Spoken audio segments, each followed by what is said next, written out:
Good evening, everybody. Welcome. See, people are still streaming in, but we're going to go ahead and get started. So welcome, everybody. This is the Housing Equity Candidate Forum for Washington's fifth legislative open seats. We thank our candidates for being with us, so candidate Hunt, candidate Ramos, and we're still awaiting one more candidate, candidate Magendanz, and when he gets here, we'll have three candidates to talk to. So the forum is presented by the Coalition of Immigrants, Refugees, and Communities of Color, also by the CIRCC, Community Navigation, Eastside Housing Equity Coalition, which includes the Indian American Community Services, Eastside for All, the Housing Development Consortium, and the Muslim Community Network Association. We'll be sharing information in the chat for those who want to learn more about organizations that were just mentioned and the candidates. I would like to introduce myself. My name is Ivana Dagala. I have called the Pacific Northwest home for the last 10 years, actually. Moved here from the East Coast. And for me, affordable housing is a very important topic because it not only meets one of the basic needs of Maslow's hierarchy, but it gives one a sense of belonging when you can actually afford to live where it is you have found a place to make home, call home, a place to love, a place to build community. And for that reason, I'm really grateful to be here this evening. A short bio of mine will be placed in the chat for anyone who wants to read a little bit more about me. But otherwise, we will go ahead and get started. So to begin, I just want to let everybody know that I'll be posing questions to each candidate and alternating who answers the questions. These questions have been curated by the event organizers based on issues that their communities have prioritized. We ask that the candidates stay within the response time limits for each question, and those will range from 1 to 2 minutes. This is not a debate format, so there will be no rebuttals during this time together. For those watching, we invite you to share your takeaways tonight with your families and friends and anyone you know who's interested. So let's begin with introductions. Each of the candidates will have 60 seconds to introduce themselves, and we will start with candidate Hunt. Please share a little bit about yourself and why you decided to run for office at this time. Thank you, Yvonne. My name is Victoria Hunt. I am running for the state representative position, the open seat, which is position 1, to serve as in the House of Representatives. The 5th legislative district is Issaquah all the way to Enumclaw, includes parts of Sammamish, Snoqualmie, North Bend, Maple Valley, Black Diamond, and it's a large, geographically diverse district. I am currently an Issaquah City Council member serving in my 3rd term, and I have so loved public service and representing my community and getting to work on issues that impact folks in my community, my neighbors, in their day-to-day lives. Before I was on the city council, I worked in the urban design and planning department at University of Washington, and that's where I discovered my love of planning and zoning and how that could really make a difference for folks. And since then, I've volunteered on our Planning Policy Commission, served on the City Council, and now am running to be your next state representative. Looking forward to the questions. Great, thank you for that introduction. Next, we'd like to invite candidate Ramos to also join us and share a little bit about yourself and why you're choosing to run for Senate. Well, thank you very much for having this forum. It's a critical issue that we need to talk about. So thank you very much for bringing it to the table to discuss. A little about myself. I've had a life of public service. I've worked for the U.S. Forest Service and also for the U.S. Department of Transportation, the Federal Transit Administration, working to care for our national forests and adding to our public transit in 4 different states: Alaska, Idaho, as well as Washington and Oregon. So after I left federal service, I was able to run for political office and did so with the beginning with Issaquah City Council.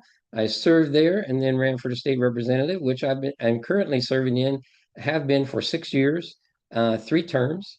And now the Senate seat has come open, so I'm running for that to continue serving all the folks of the 5th District and the people of the state of Washington. Great. Thank you for that, candidate Ramos. And we'd like to welcome you to candidate Magendanz. How could you also share a little bit about yourself and why you're running for this seat? Sure. My name is Chad Magendanz. Rhymes with Haagen-Dazs. I served 2 terms in the House as ranking member of the House Education Committee.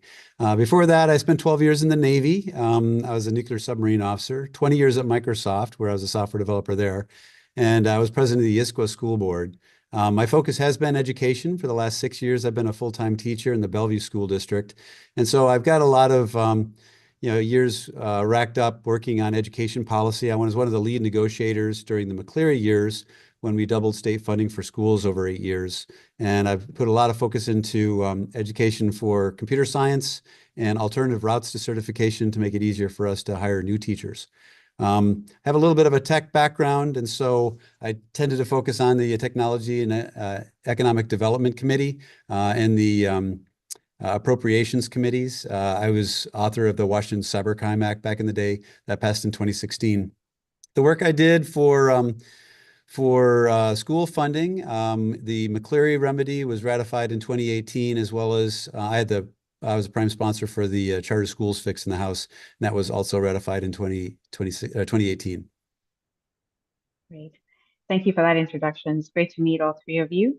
And now we will start with our questions for the evening. And the first question has been curated by the organizers of this event, and it's featuring the top needs of the communities that they support, including people who are unhoused and those who are receiving high incomes, who are financially strained and cost burdened.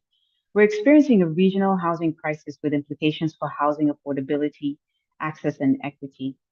We'll soon get into some specific policy questions, but speaking more broadly, what would you say to individuals and families impacted by the housing crisis who want to know how your leadership will help them?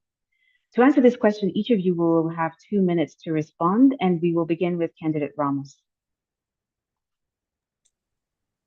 Thank you very much. And just the timer has slipped out of my screen. Do I have to go into further down to be able to see that? Can we move that up at all? I can't see the timer anymore. Hold on.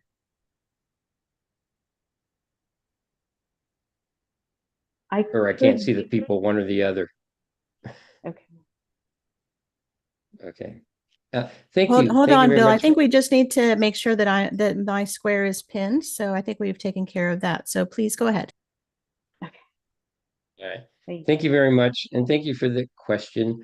And I would just want to say that almost everyone is impacted by the housing crisis.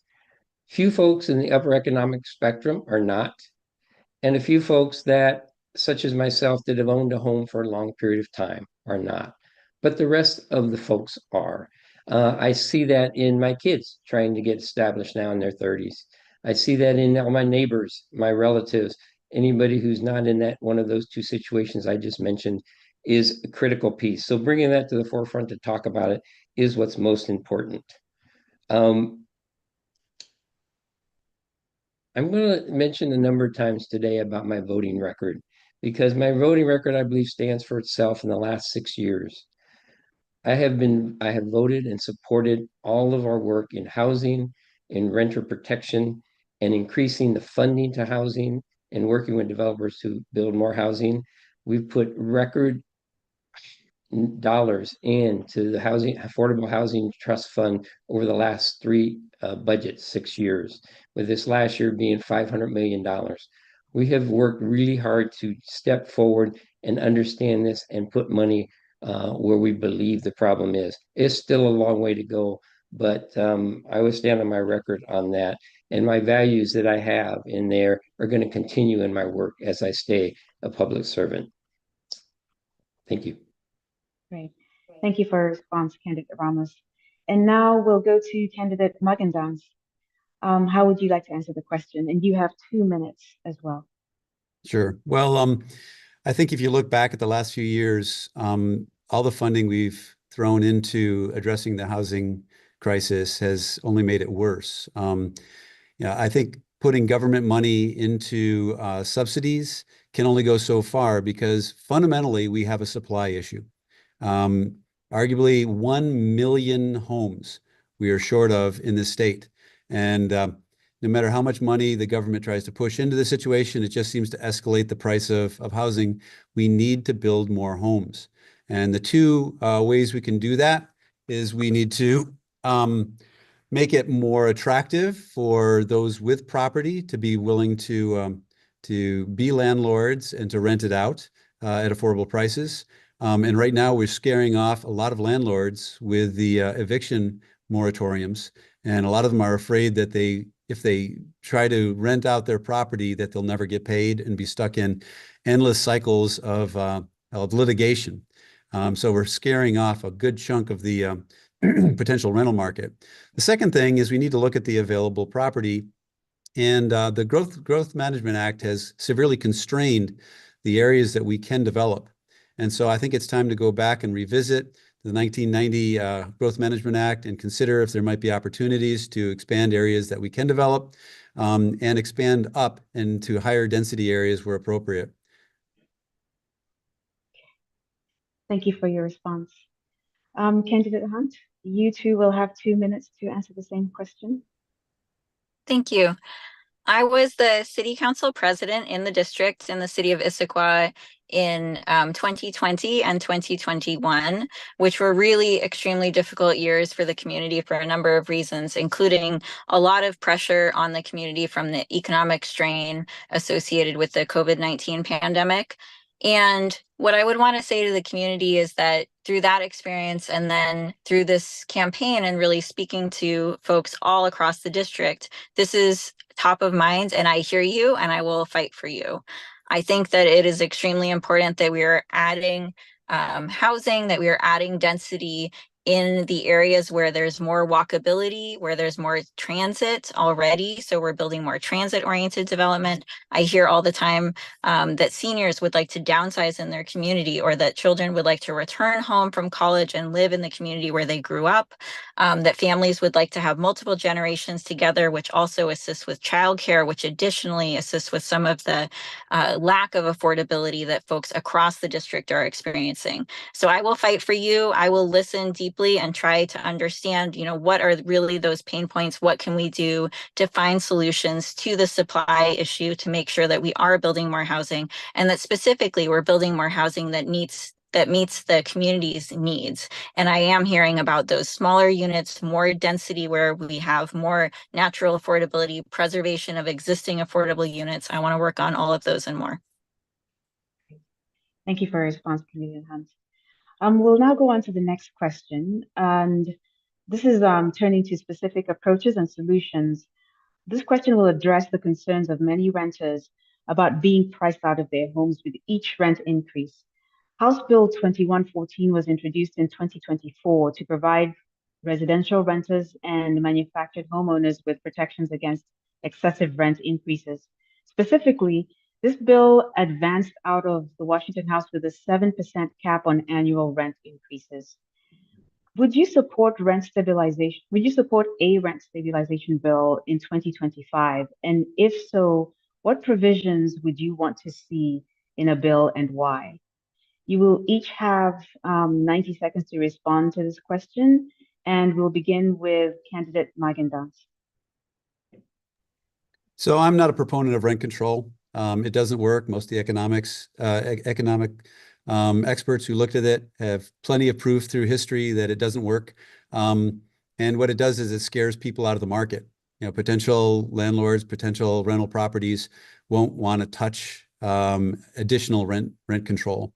And so they can call it rent stabilization, but it's basically rent control. And everywhere it's been tried, it's either led to slums or it's led to people running away from the rental housing market.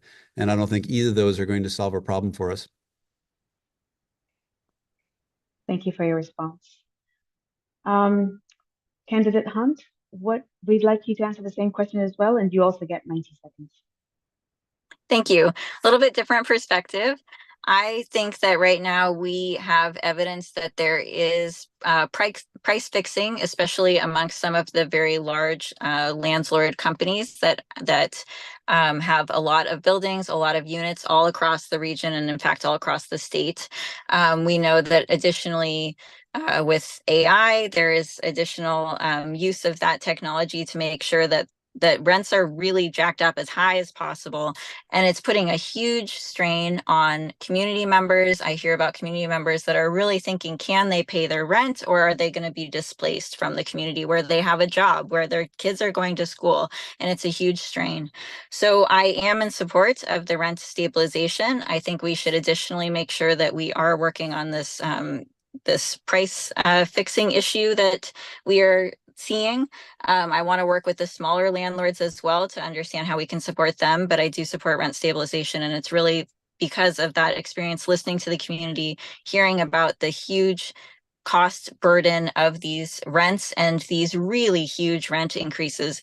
Issaquah, where I am a council member, had some of the highest rent increases over the last several years, and it's much more than the 7% that was considered. It can be as much as 50 or more percent, and it's really just not tolerable. So I think we need to get that under control, and I would support rent stabilization bill. Great. Thank you, Candidate Hunt. Candidate Ramos, we'd like to hear from you too, and you will also have 90 seconds to answer this question. Thank you, and thank you very much for this question. This is what we need to do to sit down and talk about these issues. I tell you that I have a record, and it's public, and I voted for the rent stabilization bill in 2024. So you have that on the record for me. It's not just words. And to go on to why some of this is required, again, I want to work with particularly the smaller landlords, the independent folks, and so forth, to make sure we take care of them and protect them to keep their rentals in the market. But as Councilmember Hunt said, we have some very bad actors. We have some corporate landlords that are just jacking up rents way high, just like some other folks are taking advantage of the economic situation in other industries as well. And that's the part we need to get a hold of. So we need to reduce those bad actors and protect against them. While we're doing that, I say we need to protect the others. I've looked at that, and I can tell you, like my kids, they're in a house and they are an apartment, and they have a year lease at a reasonable rent. And when that year is up and they go to renew, all of a sudden their rent is going up astronomically. That's right here in Issaquah. And they can't stay in that apartment because it's gone up outside their budget.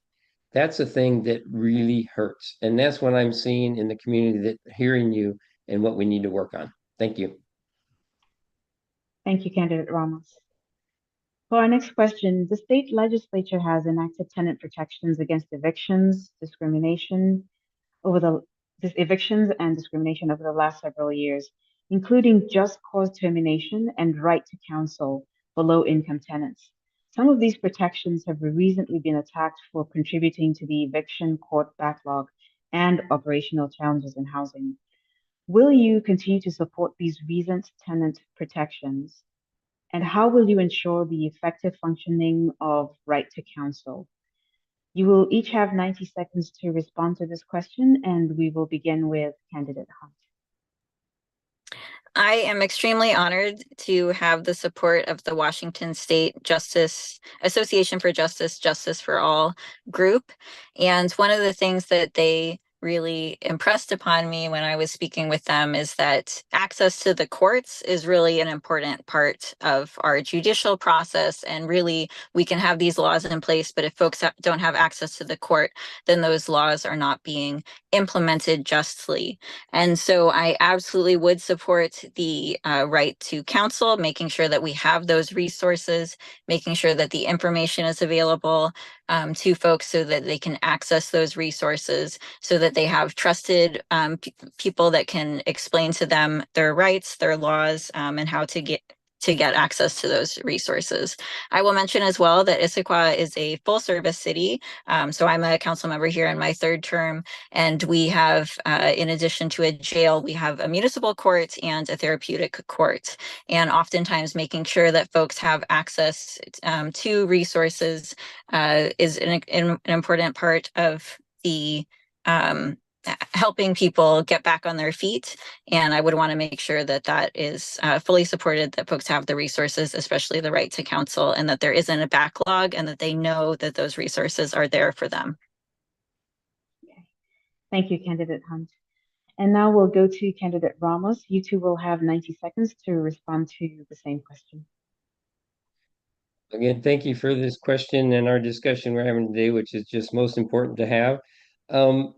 And again, I'll stand on my record. I actually voted for these protections that we have in place now. Over the last few years, we've done a number of tenant protections, and I will fight to keep in place what I voted for already. This is just part of it. And as I mentioned previous also, we try to have a level playing field so that one party is not over having more power than the other. So keeping the renters and landlords in equal footing so they can work their situation out together is most important. So that will keep renters protected best and landlords as well in the long run. So I voted for it. I've endorsed by Justice for All, Housing Alliance, and so forth. So it shows that other folks believe that I have these values and will stick with them. Thank you. Thank you for your answers to that question. Our next topic is going to be housing equity. And for the first time ever, cities are required to plan for and Do I not get to answer that one? Oh, I'm sorry. Did I miss you? I am so sorry. No worries. Please forgive me, Candidate Magendanz. Would you like me to repeat the last question since I had No, literally I've just got it. answered I've got it right in front of me right now. Perfect. So as far as renter protections, I think the renter protections are well intended, but they have gone a little bit further than I think is best for the market right now. And many landlords are saying that the new protections drive out good property owners and again make the supply even smaller for renters. As far as the effective functioning of the right to counsel, I'm a big believer in that. Anybody going to court should have right to counsel, and so we need to focus on funding the legal support organizations that provide low-income tenants facing eviction. And this is something that I'm not usually promoting additional funding, but this is one of those cases where it is appropriate so that our courts are serving those tenants better. And right now, I think much of the backlog in our eviction courts are because of we just don't have the resources that we need. Additional courts, additional judges, additional legal aid to make sure that we deal with this backlog that frankly has been building up for years. I also would want to focus on outreach and education. There are a lot of community groups that just aren't aware of the protection that they have and the rights that they have as tenants. And so we need to make sure we get out to those communities and, in whatever language is appropriate, because there are systemic inequities right now, and they need to be addressed by tailoring legal assistance to marginalized communities that may not have the language skills and the means in order to represent themselves well. Thank you for your response and for your grace for my oversight and skipping you. All right, now we will go to the next question around housing equity. For the first time ever, cities are required to plan for and accommodate housing, affordable housing to all economic segments of the population, including emergency housing, shelters, permanent supportive housing as outlined in House Bill 1220, and despite these requirements, some jurisdictions continue to restrict or reject the sitting of this housing. In 2023, lawmakers proposed the Housing Accountability Act, House Bill 2113, which would create a builder's remedy for affordable housing, restricting the ability of a city or county to deny the proposed affordable housing development. California has had a similar law since 1990. Would you support implementing a builder's remedy in Washington? And are there other accountability measures for cities that you support? For this question, you will also have 90 seconds each to answer, and we'll begin with candidate Ramos. Again, thank you for this question. that bill, to my recollection, did not get out of committee. So it didn't get much discussion amongst all the members of the legislature. So I think there's a lot of work to do to build understanding and possible of where that could go. But the main thing I want to work on through that is working with cities and counties with the state legislature. There are normal things that the city and county are responsible for zoning and implementing those things. And we like to work with them much better with incentivizing than being very restrictive, because it's a better way to do business. And so we need to look at how we can do that with the cities. There are many cities that are taking these to heart, and they're building and they're working to make themselves more efficient, whether that's in permitting for building or some of the other issues. They're working on it. They're trying to do what they can to help the housing situation. There are some cities that are doing absolutely nothing, and don't seem to want to work there. And there's a lot of cities that are in between. They're doing something, but not with all the enthusiasm we would like.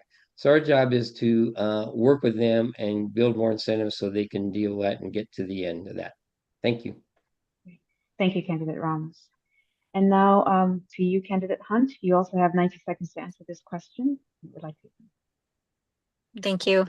I think my approach would be much more in partnership with the cities.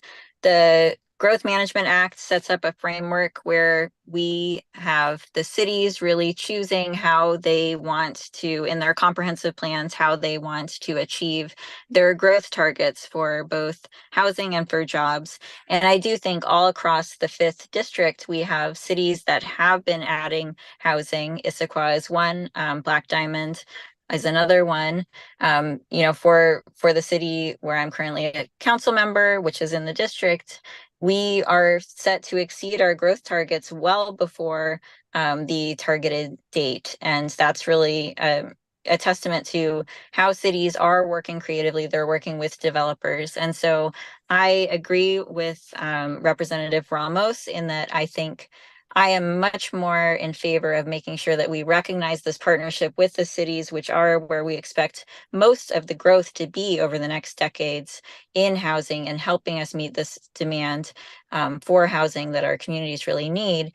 And so to give them incentives or to make sure that they have the tools they need to do this permitting, to make sure that they have the tools they need to work with developers to get this housing built in as quickly a manner as possible. And I think that's really more of a collaboration approach rather than going directly to something like a builder's remedy, which is forcing that upon the cities.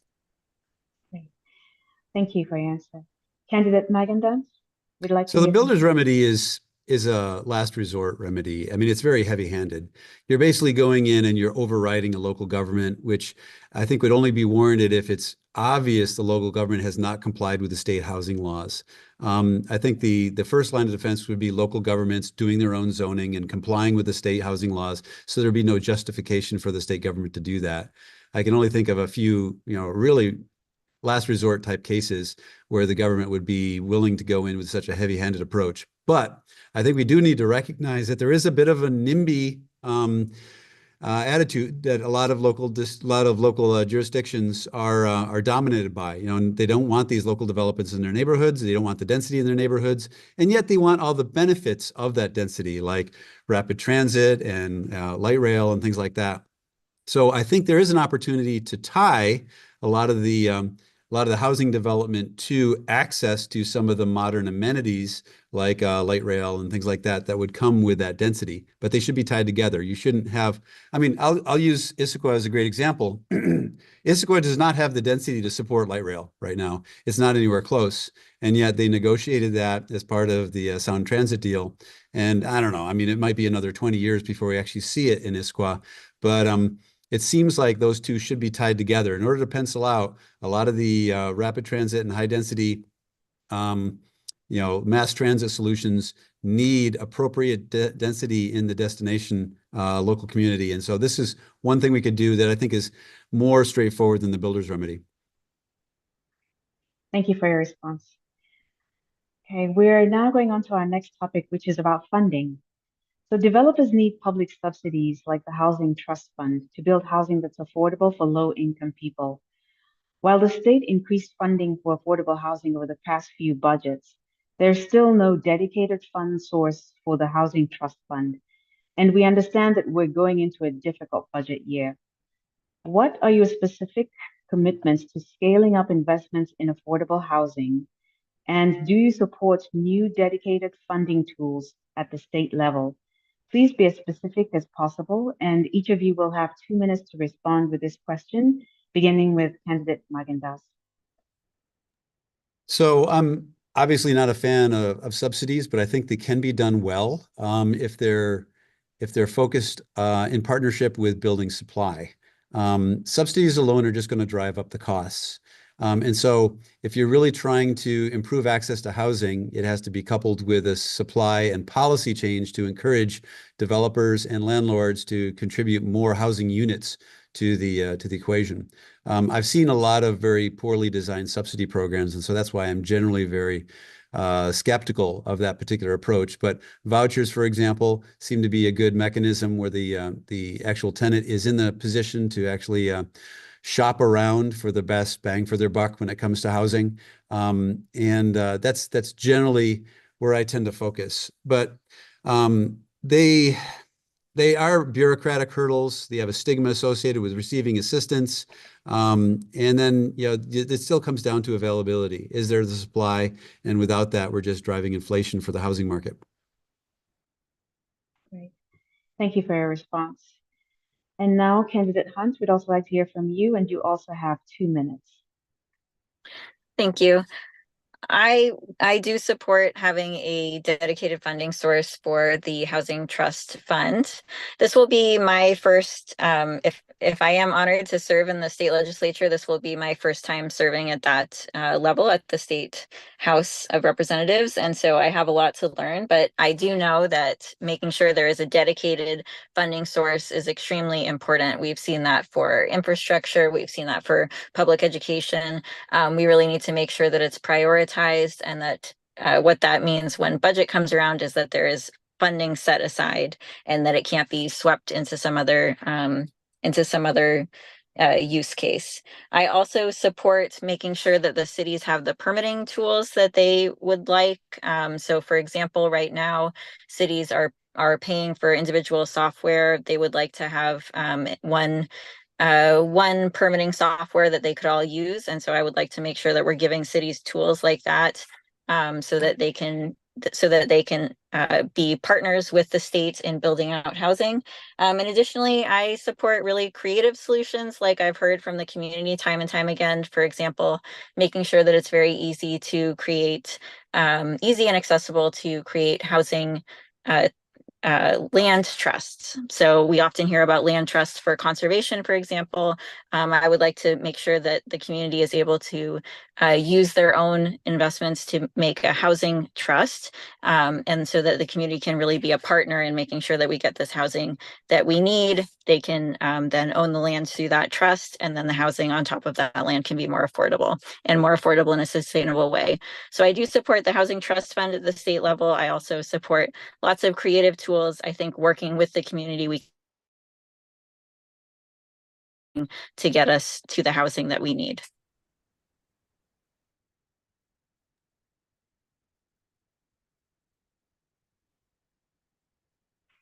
Okay. Candidate Hunt, can you hear? Yes, I can. Could you not hear me? For a second there. Okay. Okay. Thanks. All right. Thank you for your response. And now we go to candidate Ramos. Again, thank you for this question. This is gets into that affordable side. It's very again, go look at my record for the last 6 years, the last 3 budget cycles. Every budget cycle we have put record amounts of funding into the Housing Trust Fund. This last year, $500 million. So I believe, as the rest of us that have done that and voted for that every time, is how important it is. This is where we can do more that's not in the regular market that we're trying to encourage others. This is the affordable housing side that government can have more impact. And we need to put our money where our mouth is here for sure. I plan on joining others in doing this. Our possible new governor has talked about 200,000 units in the next 4 years, and encouraging that, and I'm working with developers, builders, talking to folks, trying to figure out how we can get to this, and encouraging our cities and counties to accept the affordable housing in good locations, because a lot of that is mentioned sometimes. There is some fighting locally that not wanting this, and that's is where we can help our local folks find locations where we can build this affordable housing. And I've supported it, and I will continue to support it. Thank you. Thank you for that. Now we go on to our next question.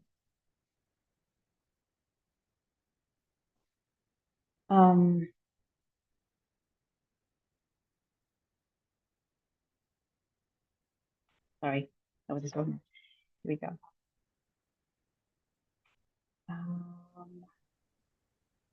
Question 6. Hold on a sec. Thank you. Thank you very much. So we're now going to turn to housing supply and abundance. Washington has a deep housing shortage and needs an abundance of new housing to support workers, immigrants, and new families. A key way to address this shortage is to allow more homes to be built in more places, through reforms to restrictive or outdated zoning rules. In the past few sessions, the state legislature has passed laws such as House Bill 1110 that require cities to allow for middle housing types in residential neighborhoods, and House Bill 1337, the accessory dwelling unit bill. However, many local jurisdictions continue to restrict multifamily homes in neighborhoods or lack of resources or political will to address housing issues at scale. Do you believe the state should do more to allow for abundant housing? And what specific additional state level actions on land use would you support? You will each have 90 seconds to answer this question, and we'll begin with you, candidate Hunt. Great, thank you. I think it's a great step to make sure that cities are allowing for ADUs and for missing middle housing types. So this is the duplex, triplex, fourplex, townhomes that so many of our community members would really like to be able to have access to, would like to move into, but really just there aren't those options for them. So I am supportive of that. I will say from my experience that having the ability to do that is one thing, and then having it actually be built, and especially be built in a timely fashion, is another. About 7 years ago was part of our effort in the city of Issaquah to make sure that we had incentives and that we had plans, and that we were really encouraging folks to build ADUs. Despite that, we really haven't seen it take off. And so I think that making sure we're working really closely with our cities to make sure we understand what kinds of housing they need, what are the barriers to that, working with them to make sure that the permitting is as streamlined as possible, making sure that the state isn't passing laws that are making the permitting actually unintentionally more complicated, that we're reducing the red tape, that the state is really working hand in hand with the cities to make sure that they're that they're able to add these housing types, I think would be the approach. Thank you for your response. Candidate Ramos, we'll go to you next, and you'll also have 90 seconds. Again, thank you for this question. And how do we do this? Just to start a little bit, as the vice chair of the Latino Democratic Caucus, and as a member of the Housing Caucus, these are exactly the things we're working on right now. Between now and January, we're in much conversation, bringing people together to determine the best way to make some of these moves.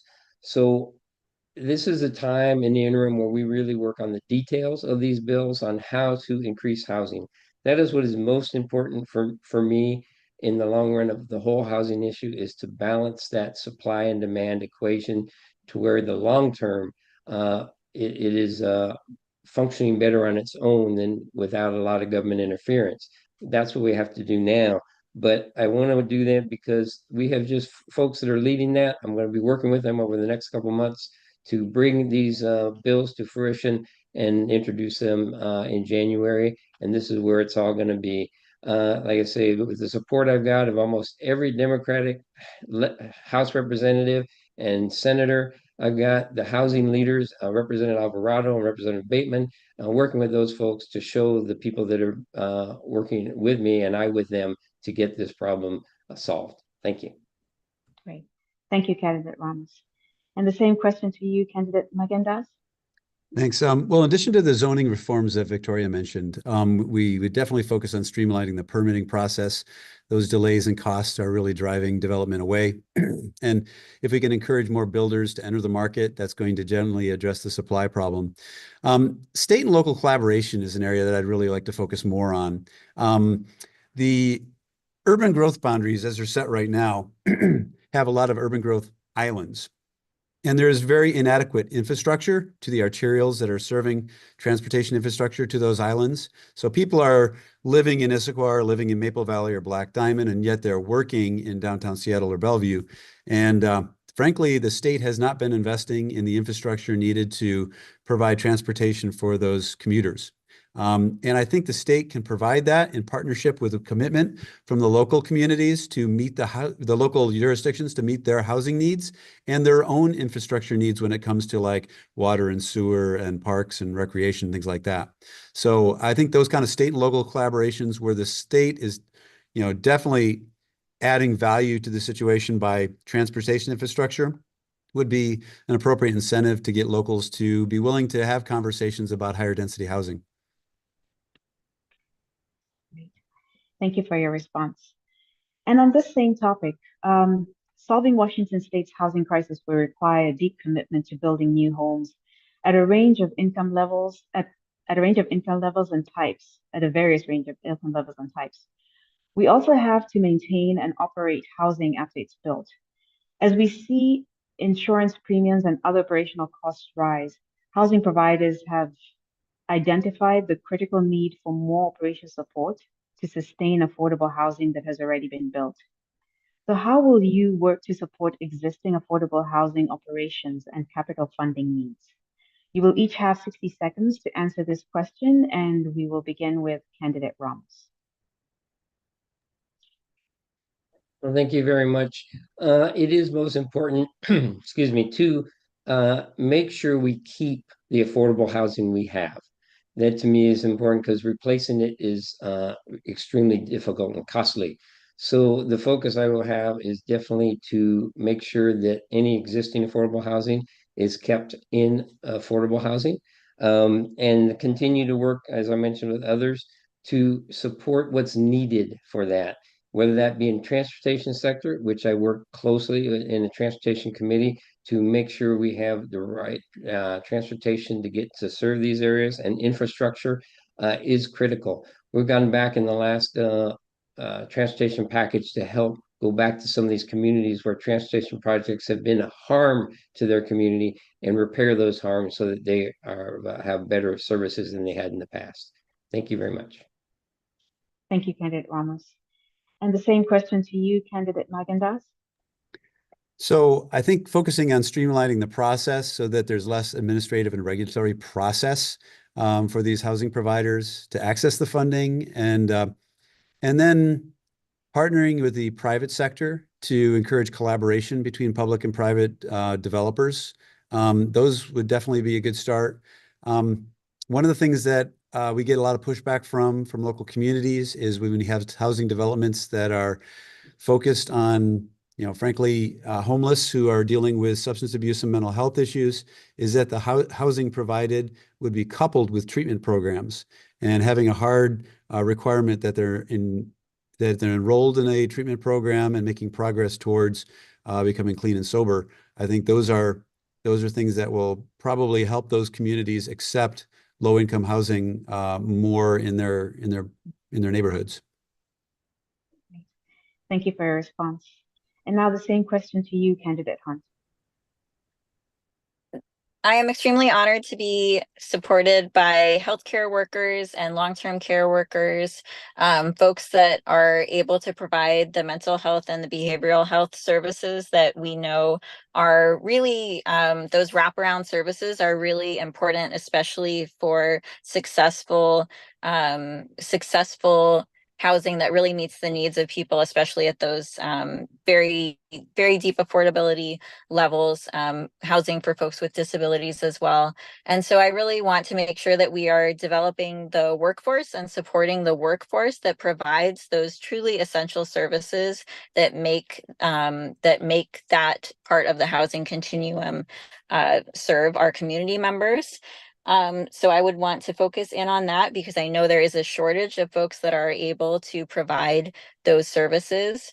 Additionally, I would want to make sure that I'm working with our cities again. We have cities that are doing really innovative things like a pilot program working with the local motel to provide emergency services for folks that are experiencing homelessness. And I want to build on those sorts of successes. Thank you, candidate Hunt.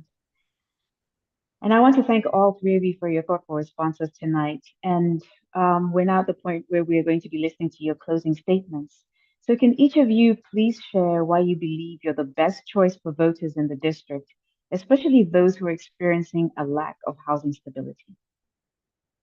We'll start with candidate Magendanz. Sure. I'll be the first to admit this isn't my area of expertise, and so I would rely heavily on advice from your members to on how to approach this most effectively. I think at my core, economics must apply, and so I look for solutions that have proven results and are just more than virtue signaling, but will actually have lead to long-term solutions. My focus has been education, and so I see my kids. I mean, if you can see right here, I'm in my classroom right now. These kids are coming to me saying, "I don't think I can afford to live in King County." And you know, as a parent, I don't want my kids living in my basement either. So we have a problem to solve here that's making Seattle less of a destination than it has been in the past, and we definitely need to address that going forward. And it's for these kids who we need to help solve that problem. Why should you support me? Well, I'm much more than just this one area. I tend to focus on other areas like education, technology, energy, and appropriations. I was endorsed by the Seattle Times last week. I was endorsed by 5 out of the 6 municipalities in the 5th District Coalition of Mayors that came together. And that includes Issaquah, North Bend, Renton, Black Diamond, Enumclaw.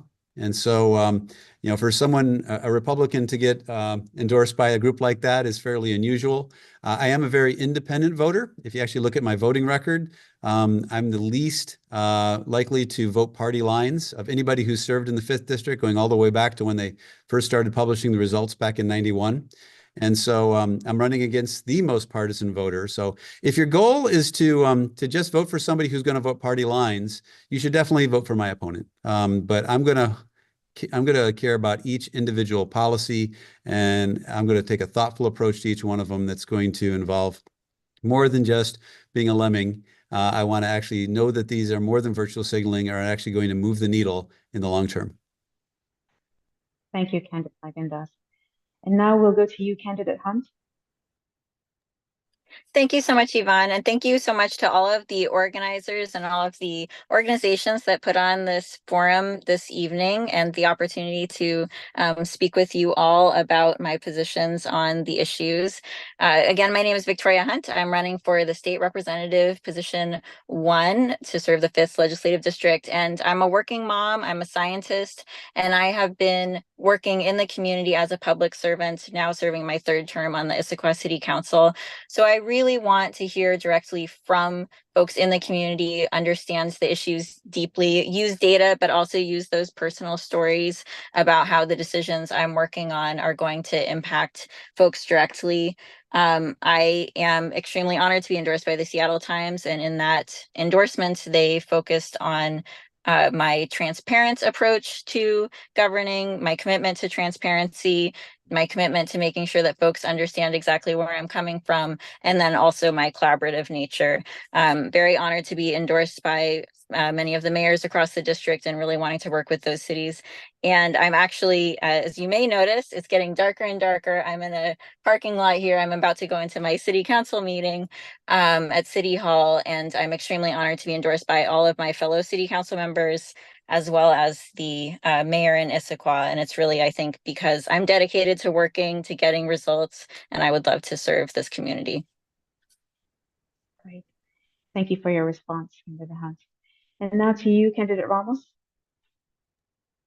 Well, thank you very much, Ivan, and to everyone who's put this forum on. This is the critical issue in front of us. As your state representative for 6 years, 3 terms, I have been working on many issues, focusing on other things as well. But this year, it's very clear this is my #1 issue of housing, and I'll be working on it over all the other issues this year because it is the most critical piece. I'd like to talk about some of the folks that are supporting me. I've got over 150 endorsements from groups such as labor, transportation, teachers, nurses, firefighters, police, equal rights groups, the Washington Housing Alliance, folks that are supporting this type of work and need housing in this area as well. I'm endorsed by 5 of the mayors in the 5th LD, and almost every single state representative and state senator has endorsed me. This because I work well with others and will get the job done. This is what matters, getting this job done. It is the most critical piece. And I promise you, I will be focusing on this.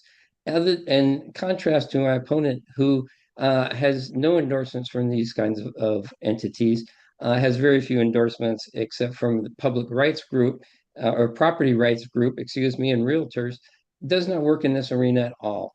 And that's where that is a big difference. My values, you've seen them for 6 years. They've played out. You can see my votes.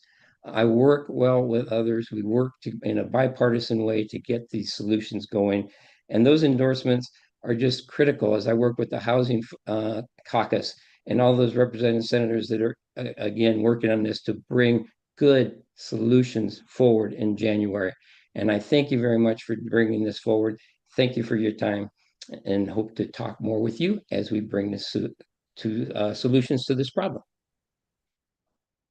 Thank you all for your responses. And before we conclude, we'd like to share another event opportunity to our audience to meet the candidates in person at the East King County Asian Pacific Islander Coalition Candidate Roundtable. This in-person event is going to be taking place this Thursday, October 24th from 6 to 7:30 p.m. at the North Bellevue Community Center. Join co-hosts for an evening of relaxed conversations and questions with local, state, and House candidates for the 41st, 45th, and the 48th legislative districts. We'd also like to take a Hey, look Yvonne. Sorry Yes. to interrupt. We're going to skip ahead in the script to the conclusion bit. We're not going to do the poll tonight. So if you, in your script, if you just go ahead to the in conclusion after Done. the poll. Sorry for the change. No worries.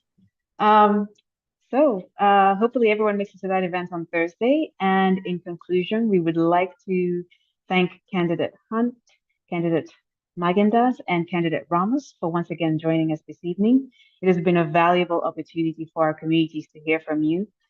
And for more information about the candidates, please visit their campaign web pages, which will be listed in the chat. We also thank our co-hosts and sponsors, the Eastside Housing Equity Coalition and the Coalition of Immigrants, Refugees, and Communities of Color. You can also connect with the co-host organizations whose information will be posted in the chat as well. And if you're eligible to vote but not registered, you have until next week, October 28th, to register online or by mail. And you'll have until 8 p.m. on Election Day, November 5th, to register in person at the County Elections Office. Please see information posted in the chat on this. We encourage you all to share something you've learned tonight with at least one other person, and thank you. This wraps up our forum for the evening, so thank you very much for joining us. Good night, everyone. Good night. Thank you. Good night.